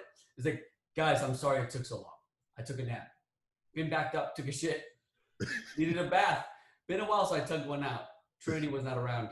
So I'm heading so now I'm heading back up topside. Like, that's his fucking shit. Here's where your dialogue fails, though. Here's where your dialogue fails. Even if Trinity was around, they were on the ship, and apparently you can't fuck on a ship or make out on a ship. You can only do it inside. Apparently. Guys, Apparently. But you know what happens with Trinity, though? She gets so scared, takes 10 minutes to buckle up a boot. My second worst hang is going to be the baby face that represents the machines. I don't know that he... The baby face? The baby face that speaks baby for face. the machines. Huge baby face. Riley? No, did you not watch the movie when the fucking machine that represents all the machine comes up? It's just a baby face. Yeah. It is. Yeah. I'm not going to lie. I stopped watching at that point. You didn't finish it? Again. Okay. No, wait, can I tell you my second? Wait, so if we're talking about second worst hangs, can I tell you my second worst hang? Yeah. That Trinity? You just don't like them. It's okay. She's so dumb. She's the fucking worst. First of all, can I she's in love. She's not dumb. It's 2020. You can't say that. It's 1999, actually. So no. I want to make a point. So I took a note. There were a lot of things in the first movie that were very feminist, right? Which is great. Exactly. When he meets Trinity and he's like, I thought you were a man. I'm like, feminism. Bro, you know who was mad feminist? Twitch. And they were like, yay. The chick with the blonde hair. Yep. Not like this. It was dripping. Not like this, Kyle. Not like this. She lives on in memes though. She's forever gonna not like this is forever gonna be with us. No, so no, she's the worst thing because she is the queen. Sorry, queen. Yeah, Jesus. Of the queen of worst making time out fucking monologue / confession of love ever. Yep. The queen of in Matrix, she's like, you know, Neo, you can't be dead because what I realized was the Oracle told me that I love the one and you can't be dead because you're the one and I love you. I love you. And then she kisses it and then he fucking wakes up, which is fucking idiotic. I hated that. So that's the worst part. Here's the thing. That movie was great until that happened. And then I was like, throw this whole fucking thing away. Truly stupid. And then Reloaded. Nah, don't throw it away. I still love the first movie. And then even with that, Reloaded, she's basically just this fucking like pining over this girl who can't get over herself. And he's like, yo, you're a fucking badass, man. Like, what are you doing? You're a fucking badass. Like establish your identity independent of this guy. But that's the whole, that no one has any character. No one acts like a human. Exactly. Wait, let me also make a point about Carrie-Anne Moss specifically, because we do have to talk about how much of a fucking badass she is. She's good. She's really good. In that first movie, she is more convincing than fucking Keanu or Lawrence Fishburne at that physical stuff. She is fucking incredible. Yep. No, she's really good. And they give her nothing as a character. No, she's really no. She is incredible as a performer for like the first 2/3 of the Matrix. And then in the last third, they basically make her the I need you to be alive. Yeah. And then all of a sudden by the end, by Revolutions, I marked this down with 36 minutes and 7 seconds left in the film was what we saw. Yeah. Okay? I will say like and wait, guys. I'll give you a guess. 36 minutes left, right? So how many minutes of dialogue do you think happened before she actually died? Oh, I'm gonna go 8. 8 minutes of like dialogue, like straight up like just talking while she's supposed to be. How many minutes until? There's at least like it's like 10 minutes. It's it's 4.5 minutes. Just straight dialogue. Felt like 10 minutes. 4.5 minutes, and she goes. That is 10 minutes. Dude, yeah. Like she closes her eyes. Like it is fucking interminable. I'm gonna tell you an hour and a half. I'm gonna tell you the same shit that we would tell actors when we worked on shows. That was as long as it needed to be. No, it was not. It was 7 times or 12 times longer than it needed to be. Stop sitting down. It was. I will tell you this, sir. Let me tell you what we don't tell you when you leave. So I'll tell you this, sir. So we're looking at. We got one little guy right here. We got 1. We got 2. We've got multiple. Yeah. But none of them are through the heart. Okay. Yeah. So, and they're like they're clean punchers. She's not gonna bleed out that fast. What? So, there's a couple things that I do want to talk about with this world that really truly bug me, and I know they're not necessarily on the list. Those kind of tubular, proboscis things poking into her, one of them, a part of it. So I think, and this goes into the Carrie Moss thing, one thing we really have to talk about is the physical violence in these movies. Yeah. We cannot undersell how important that first movie was to Western cinema, right? Like, and I tracked it, like Yuen Ping did the fights, coordination for all of them. Yep. And they treated that shit like it wasn't the most important or like a pivotal element, right? Like it's so fluid in the first one. And the reason why it's so fluid and so important is because it's humans doing it, right? Like I have a thing about superhero movies. I hate them for a lot of reasons. I hate them when you're giving me human beings defying the physical world, right? Like you can't sell me flying, really. This movie, that first movie, does it perfectly. Like they do it truly perfectly. That lean back fucking bullet time thing, like that was spoofed for like a decade because it was and mimic, right? Not just because but also mimic. Charlie's Angels and all this other shit. Like everybody was using that because it was perfect. They executed that stuff. Yeah, they executed all of that physical stuff perfectly. And that stunt team, that dude in particular, Yuen Ping, is like a hero of mine. Yep. Period. Yep. Knuckle up! Knuckle up! Which is the second part. So now we move Saying away knuckle from up 25 times to mean 25 different things. Fuck, we move away. Yeah. I was like, dude, this knuckle up! Knuckle up! Knuckle up! I just kept thinking, is there something wrong with him? Yeah, my thing was like, Don't people in the army just say "hooah" all the time for everything? Not when they're like commanding things. They're like, they're not like. If I'm saying flank this side. You don't command anybody with hooah. Hooah is a response. Right. Like if you just say knuckle up 90 times and I'm following you, I'm like, it so many times. I already did. He said knuckle up so many times.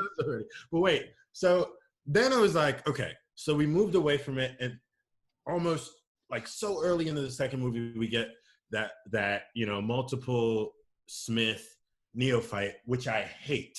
I hate that fight so much. And then they did it again.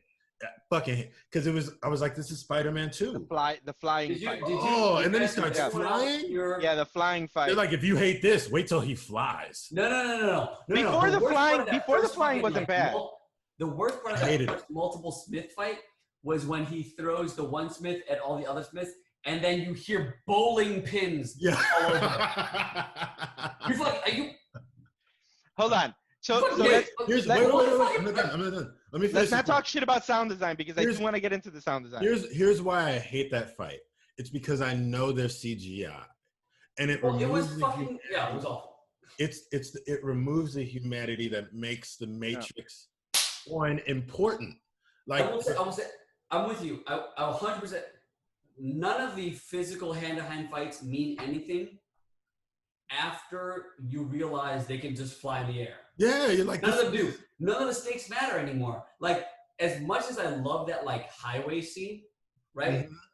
The whole time I was like, catches them.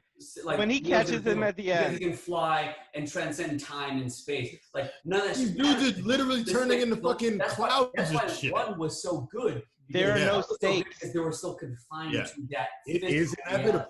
There are no stakes in the Matrix. Now, none. It's after the first one. There are no stakes. None. Neo can do whatever he wants. Exactly. Then you get to like this weird like ship and mech thing, and then me being me as a dude who thinks about the physics of things all the fucking time, I'm like, wait a minute. So they got these ships that could hover and bank 90 degrees through these intense tunnel systems. No. They can't all do that. And when they got, when the squiddies can pilot mechanical. When the squiddies come, no one can pilot mechanical, sir. They got mech suits. No one can pilot mechanical, sir. Right. Also, they don't have they didn't never figured out. Hey, EMPs would be good things to have on the tubes that come in. Like, so you got tubes on you got EMPs on 3 ships. You got squiddies coming in that can fly, motherfucker. And you're in here with mech suits walking around? Knuckling up, though. No. We all love it. If you knuckle up. We all loved it. We all loved it when. No, we did not. We all loved it when 2 Mustangs were pulling a 10 by 10 by 10 safe through the streets. Yeah, I'm not hating on that. Science fiction. Because that's an anti-up. Like you're doing more than necessary. I'm doing less than necessary. It's in the same aisle of the grocery store. It's not. I'd like to say that while I agree about the CGI in that one fight, I think there's some beautiful things that they did in those fights, especially in the last one with the rain. I think visually as a shot, it's a really pretty shot until they start flying, and then until they do the bubble thing. Because the first time they do the bubble thing, you're like, "Damn, that's fucking cool. That's a cool idea." Although I'm not gonna lie, I did. And then they did it 4 times. Agent Smith is making it rain now, which makes no sense. I was like, does he want to fight in the rain? Right. It makes no sense, but it's pretty. Anyway, Chuy, agree that I really enjoy the Zion fight. I get it. It doesn't make sense because I was just the whole time, I was like, how the fuck are they shooting regular ass bullets? They know EMPs. They know how to fucking levitate and shit. But wait. I like when bullets are shot at things. And I'll say this. Because of the fucking background I have. And I like when people knuckle up. No, so to that point, I'll say this. Captain Mifune says knuckle up 3 times in the span of 28 seconds. But for different things too, because he says knuckle up. They're all the same thing. They're all the same thing. Knuckle up. Knuckle up. He doesn't do different shit. No. He does. Your knuckles will change. There's one where he sees them on the other side and he wants to turn and he goes knuckle up. I'll say this. How do I know? And I'm like, you're just saying the same thing again. He didn't swing a robotic arm like first of all, over there. First of all, the fucking mech design is incredible. It's so good. I think the entire design of Zion is super. It is so good. It is so good in Revolutions. It is so good. You'd think they'd find a better way to reload the guns? That's all. I'll say this. They send the little boys out. No. My one note is with the dollies. What is this? The fucking American Revolution? Why not give the reloading carts 2 front wheels and not just 1? The one front wheel makes it so fucking you're gotta like go around all the machines? This is the thing. Why not have the bullets just on a dolly connected to the back of the fucking thing? They're not running. Or this. Why don't you just have the kid going, Neo, I believe, all the time, because that's all you have to do to win the war. That said, fucking Captain Mifune. Good hang. Awful Good hang. Good hang. If he likes you. If he likes you. No, but he doesn't like anybody. I feel like he's gonna put a lot of pressure on you if you go out. No, he's like, gonna be like, hey, he'd be like, hey, knuckle up. Hey, let's do a roll. You're taking shots, knuckle up. Chasing chicks Here's a away. little role play. Here, I'm Captain Mifune. You're Kyle. Mm-hmm. All right, Ensign, what do you got? What'd you say? Say that again. Well, all right, Ensign, what do you got? Yeah, that's right. I didn't think you had shit. What do you want to drink? That's a pussy drink. Yeah, exactly. Is he a good hang? No, he's just fucking berating you the whole time. No. But then he would be like, "Here's the then shot. He would just get knuckle shit. up." You would just like go get shit, right? No. Be like, hey, what do you want to drink? What do you want to drink? I hope no one is sleeping in this house because I've yelled "knuckle up" like 20 times. I'm fucking I will. No. Make an order, Kyle. All right, Ensign. All right, let's go, rookie. What do you want? First of all, it's Ensign. All right. So I'm the captain, but you gotta correct me. Yeah. All right, Where it is. I do want to say. I do want want to call a ship's mast. real quick. I do want to like. I know that there's been a lot of things that we've talked about negatively. I think that there are a lot of dope things about the films. Sure. I don't want to shit all over them because like I think I'll never watch them again. I'll never watch them again. Literally never. Like the production design of Zion and the introduction in the first film or in the second film is dope. It's a dope fucking thing. I hate the opening. The cave dance song. Oh, the fucking orgy. The orgy is the worst. The orgy is so stupid. Bad. It's like Blade did it better. Blade did it better. Right, but it was like all of those people are the worst hang. That whoever's in that tunnel dancing. Like Euro Club at 1 a.m. Fuck out. I kind of wanted Morpheus to be like, "Can you dig it?" We were waiting for the Cyrus moment. The only I was waiting for he was thinking about that. You know he was thinking about that. He was. You know why? Because he's not Zao. Or the biggest hole for me that nobody's really said yet is I don't see a way those squiddy robots lose a fight there. Like I don't understand. Just about to get to that. I was like, dude, this is that's the thing. Like, there's so many of them. Sometimes there's a bunch of them just like going in circles, and it's like you could be killing people where the other ones are killing people. Like that's the only time. The dock battle is admittedly even a little too far fetched for me to be like, what are we? You should have lost. But it's cool to watch. It's cool for 10 seconds. Right. No, I think when they flood in, it's pretty awesome. If they took those two movies, and I mean, so much story that they didn't need to do, or if they were gonna elaborate on it, they could have made characters more interesting. Yeah. But I think they did a lot of the things like Chuy said. They because if you look at the first one, and this is I think like because I love the first one for so many reasons. Yeah. The sound design is fucking phenomenal. Yeah. Like your sound sticking out. Move your speaker. Move your sound sticking out. Oh. Yeah. Irony. What's happening? Why is it doing this thing? Oh, I think it's running out of juice. Here we go. We start. Tony's screaming now. Let's go. Let's fucking do this. Yelling Tony. I like it. Give me all you got. Give me all you got. Give me all you got. Is that fucking Pacino? You can hear me, right? Yeah, you know it is. Yes, that's right. This is Pacino for me. Give me all you got. Give me all you got. It's like that's not. Can you hear me? Can you hear me? No. Yeah, we got you. Okay. All right. So the sound design, fucking phenomenal from the start, where you go through the number, the symbol, like the sound of electricity happens and it travels with you, and it's so beautiful. I was like, holy shit! Like they made like you go through what their sound design was which was this deep, weird bass, but you hear the sound as you go through into the Matrix. They did the thing with the green, that like the worlds being colored differently, which was fucking amazing. There are some shots from when they're going up the staircase in that building, it's a shot from the top, which is gorgeous. And the thing is, like, they go into the second movies and they try to redo those things. With more money. Yeah.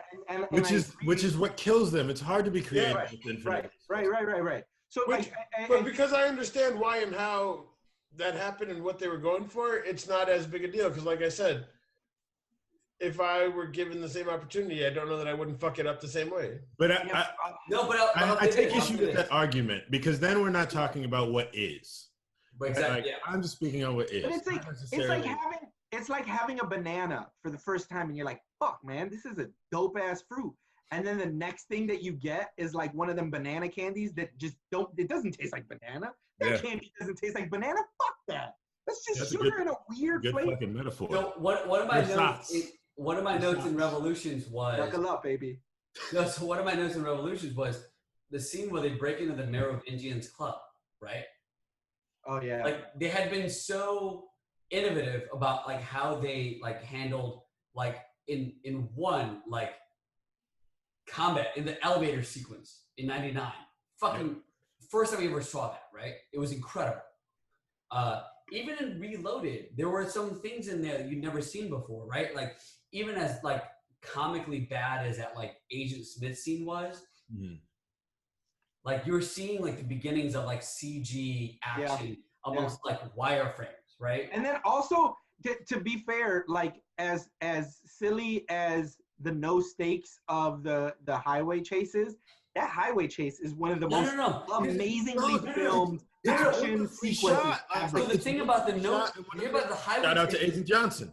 They built an actual fucking highway in the desert. Like they did it. Like it wasn't a no stakes situation. Like they fucking blew up cars. Like you understood it happened. Like that was the thing. The thing about Revolutions that got me like kind of like the scene what makes me go like, oh fuck it, whatever. Is they're like they get up out of the parking lot for the Merovingians club, and they go into this like I guess weapons check situation, and then the bad guys are like, whoop, we're gonna stand on the ceilings. So then the bad guys are standing on the ceiling, and they're standing on the ground, and it's like this sort of like reverse like this kind of thing. You're like, oh, they ran out of ideas. It's like, all right, we're just gonna shoot half of it upside down, the other half right side up. Well, that's I think, but see, like that's to me that becomes like you can see the stitches or the seams in that production. You're like derivative, right?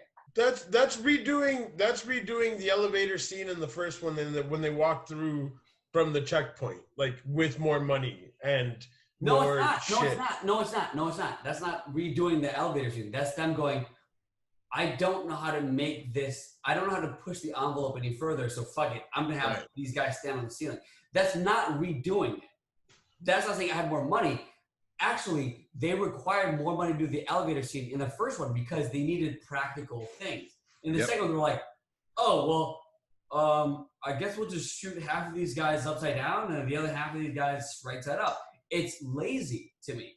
It's lazy. Yeah. Like so to me, I watched it, I was like, oh, they ran out of this. I got it.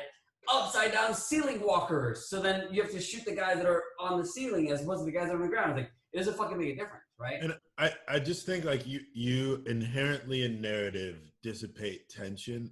Yeah. The more individuality you have, right? Like, so if you're adding elements, those are each kind of an individual thing, right? Like if you put these people in this, like it's twice as many opinions happening. And so like, I don't really know what I'm following. I don't care. Like the Western model is Western meaning the genre of film. I mean, like is so based on, I stand here, you stand here, tension. We can only move so close and we either have to fight or kiss, right? Like that's kind of it. That's the story we get. So when you add all these like expensive things, you're just sending everybody's attention all over the place to every corner of the screen. And like, if the solution is to add more things to the screen, you don't build in story. You just build in stuff. Yep, agreed. That's so that's bars right there. You don't build in quotes. Let's knock out the quote one. Up. Now imagine Cornell West saying it. Yo, first of all, Kyle, is Live Music paying you right now? Because you had that bottle up front. Like I can see Oh shit! No, I had the product placement good. Yeah. Bro, tag them. Tag that. Tag them. Best quote, Vin. I'm gonna give a little mark for that tag. Vin, best quote. What's up? Best quote. Best quote. Oh, I got a bunch of them. They're all bad though. Like, they're my favorite. All right, so bombs? Did he say bombs? That one. So the first best quote is "Knuckle up." Okay. Knuckle up. He said it so many times. He said it so many fucking times. My second favorite quote is "You old white prick," because Neo, when he beats the architect, one of the Neos in the screen says, "You old white prick." That's good. I was trying to listen, but then I was like, I'm not gonna rewind this. No, it's okay. And then like honestly, one of them is actually like my favorite one is when Bane goes, "Oh God," and Smith goes, "Smith will suffice," because he like when he killed him. Yeah, that's the one. That was to me. That was actually a good foil to how many times they talk about Neo and Jesus. No, it's great. And I was like, that one was "Oh perfect. God," and he goes, "No." Yeah. And like he goes, Smith was, and then my favorite one is, I was so scared. It took me 10 minutes to buckle up a boot because I think Trinity was in the Matrix. Trinity was such an incredible, like, powerful, strong, self-reliant character, and then in 2 and 3 they made her into this fucking like joke of a character. Yeah. Like, I exist only to be loved by you, Neo. Yeah. You remember when you saved me on the roof? The whole fucking time, and she's just like crying about how you fucking saved her, and she's just like, oh my God, I'm so scared. I mean, 10 minutes to buckle. Like before Neo existed, you were a fucking like certified badass, and then like this guy shows up, and you're like, I'm just a fucking useless. Fair, totally I fair. hadn't considered this until now, but as an actor, I wonder what that was like for her. It was fucking. I had to be awful. From like once that second script came to her, she was like, "Oh great, I'm not even lying. I don't go in for shit all the time where I feel like that." And like, here's the thing: at least in one, they open with a badass Trinity scene. Yeah. Right? And then in 2, they also open with a badass Trinity scene where she dies. And so, like, they give her this lip service, but it was like, hey, we're gonna open the film with this badass scene of you being badass, but actually you'd be like this fucking like this puddle of bullshit that exists only to prop up Neo as a fucking like male like totem of fucking strength and shit. And so for her, like I look at her and when she says that scene where she's like, I'm scared too, Neo. She goes, I was so scared. It took me 10 minutes to that was the one that was like, oh, you exist like solely for the fucking satisfaction of Neo. Like, right? Like, she's not a human being. She's not a person. She's not a character. She's only there to, like, satisfy the story arc that Neo has to tell. And it becomes a fucking joke because before we even enter the story, Trinity's a fucking badass. Yep. Right? 100%. And by the end, we're like, please die. Just die.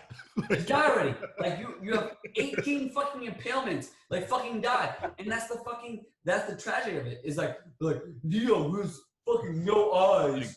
They make you hate her. They make you hate all of the characters. They make you hate all of them. Yep. Yeah. You don't want Neo to live at the end. No. I do want to live though. You know who I didn't want to live at the end either? I want Smith. House. But he lives. Mouse? Oh, fuck that kid, bro. Like, And that kid. Mouse doesn't live. yeah, he does.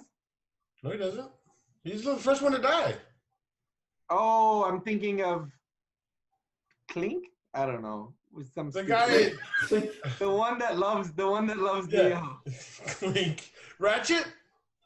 Clank. I don't know what is it. You know, the little white kid. He's the same character as Mouse. The one that goes around running. The war is over. The war is over. Like the Newsies guy. The Newsies guy. Yeah. I hated that kid. Yeah. I actually let me take that back. Over and like a fucking rock fell on him. I didn't hate him. I wrote a note about him. I was like, oh, in a dance movie, he would be black, and he would die of like lupus. I was like, oh, he's gonna die. He's got oh my god, too much hope. He's got Can that be my favorite quote? Yes, let's go. I only did mine. Everyone has to do theirs. Yours. Mine is a quote within the world of, like, it's a quote that isn't from the movie, but it's just a good quote, which is to deny our own impulses is to deny the very thing that makes us human. Yes. Lame. That's one of mine. That's my favorite quote. And Lame. that's my favorite quote, and that's the one that Mouse says. Mouse says it to Neo in the break room. That was my favorite is still it is inevitable. It also ruined the other two movies for me. Lame. I kept every time the fucking battles would happen. You can't lame our choices. Yes, I can. You can. It's fine. I don't care. Yeah. I mean, I also like Knuckle Up. Knuckle Up. I've said Knuckle Up at least 50 times by now. My you want to talk about lame? Let me tell you one of my favorites for the wrong reasons. Neo, you scared the bejesus out of me. He says it like that. Joe Pantoliano, one of the great actors of our generation, is given this line. Wait. Utter shit. Wait. Time. Joe Pants is one of the greatest actors of our lifetime. Look, I think like if we're talking like, because look, I'm around a lot of actors, so I'm gonna put him in top 1,000. That doesn't make him one of the top 1,000. Is a. Oh no, we have to acknowledge that this man has been in some bangers. Yes, he has. So, great in Bad Boys. So, right, like Bad Boys 3, like fantastic in Goonies. Fantastic in Bad Goonies. Boys 3. Right. He's amazing in Goonies. But I cried when he got shot in Bad Boys for Life. Like he gave us Woosa. He is the dude for the rest of my life who I will always think of when I hear shoot or shoot from here on out. Fair enough. Here on out. But he literally, I know he got that script and he read that and he was like, all right, yeah, let's do it. All right, and action. Neo.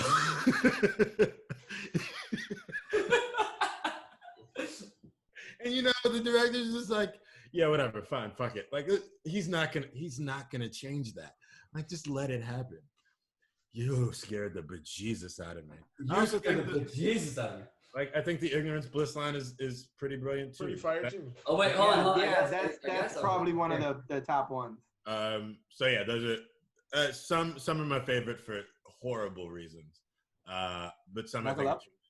But I do, and I think here's why I fight for the inevitability line, because it does echo the thing that eats at Smith, right? Like, and it's the thing that Smith is aware of, right? Like, I think the concept of like inevitability is like actually really fucking dark in life, right? Like that is a dangerous thing to be aware of. Like, I mean, look, we live among people doing the same shit over and over and over again, expecting different results, right? Like, the minute they get a sense that nothing fucking matters is when they break. So like, to have that whispered in such a brilliant way by Hugo Weaving, and I do think he's the only person acting all the time. Yeah. Like he's acting all the fucking time. Yeah. Like it just like resonated with me in a way that fucked up the other two movies. Like, where I was like, this is inevitable. Why do we care? Squids, inevitable. Like you can't win this fight with. It's all inevitable. Why do we care? Also, design-wise, the squids are fucking incredible. Let's not. They're so good. They are so fucking. They are so good. Although. Yes. Although, you're telling me that between the first movie and the second movie is when they finally figured out that EMPs existed? Like, why weren't they throwing a bomb in the first movie? But they EMP'd in the first movie. No, that's what I'm saying. In the second movie, they're like, oh, they didn't get close enough for the EMP. They spun around and threw a bomb. So everybody had to leave the ship. Oh, I actually assumed that they didn't, that their encounter with the EMP in the first was actually because it's so dangerous for the ship to use it, because they have to, it shuts down all systems, was like, oh, they've learned from that one. Right. That's what I'm saying, that it took that long for them to realize that those ships had an EMP. Like, you're telling me that no one's ever used that EMP before? Like, in any of the ships from Zion, the multiple Zions that there have been, no one's ever used the EMP. Yeah, that's fair. I mean, they also only got fucking mechs, so we could lose a couple squids. So I'm just saying. Yeah, and you're right. I'm like, why didn't they have grenades? Also, they use so many guns in the Matrix. Why didn't they fucking use any rocket launchers or grenades? Come on. Let me tell you about Matrix Revolution. The Matrix Revolution is the story that Confederate sympathizers tell their fucking children. The South shall rise again. We did the last stand with our guns. Like, bitch, it wasn't close. Stop. I was like, this is such horseshit. What kind of fucking propaganda film is this? And we shot to like, it was not that close. We know it was not so that hard. Long for the squid. The South shall rise again. Get the fuck out of here. All right, I'm gonna wrap this one up real quick with the following statement. I still really like. Wait. Sorry, I have one logistics question. Yeah. Where are all the women? In Zion.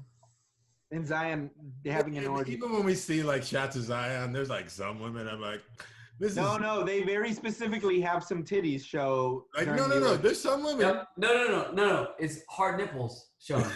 But then there's I want to know where it's like uncovered titties. I want to know, inspired by Vin's. It's not right. I want to know, inspired by Vin's fade, where the barbers in Zion are, and how the hell you're getting a fucking haircut in the quarantine. Oh shit, son! So here's you lined yourself up. Quarantine is, Jen was bored as shit and was like, "I'm gonna fade your shit up," and I was like, "No," and she was like, "I don't care what you say," and she did it. It was good. She did a good job. Yeah, you need a little blend work, but it's good. Blend work, not bad. It's like first time. I and you're looking fresh. You're looking fresh. All right, fine then. How long did it take? Like 48 minutes. That's solid. That's a solid. Bro, I'm telling you. That's pretty quick. Did you talk about basketball? I'm telling you, like it. If she gets good at this, I won't have an excuse to go to my barber anymore. Yeah. And I love going to my barber because I actually I drink more of his whiskey than I pay for his haircuts. Oh shit. You not go to a black barber. No, I do not. No, because here's the thing. To that point, though, Kyle. My barber's like, "What time was your appointment?" I'm like, No. Because to that point, Kyle, black barbers don't know how to fade up Asian guys' hair. They don't. That's not true. Nope. Fact. I went to a black barber. They probably do straight Asian hair. No. I went to one. He was like, "Yo, I can't fade your shit up." He was probably terrible with black hair too. Maybe true. Yeah. He was just telling you he can't fade anyone's shit out. You just That's just racist. The guy that walked in. I'm gonna wrap this one up. because I'm losing steam, and also because we've hit all the points, and also because in a couple hours. Well, and Movie set. I still love these movies, and I can tell that I still do because I heard 3 people that I care about do nothing but trash and belittle them for 2 hours. But I'm still good. That's not all we did. That's not all we did. No, we didn't. No, we didn't. No, we did.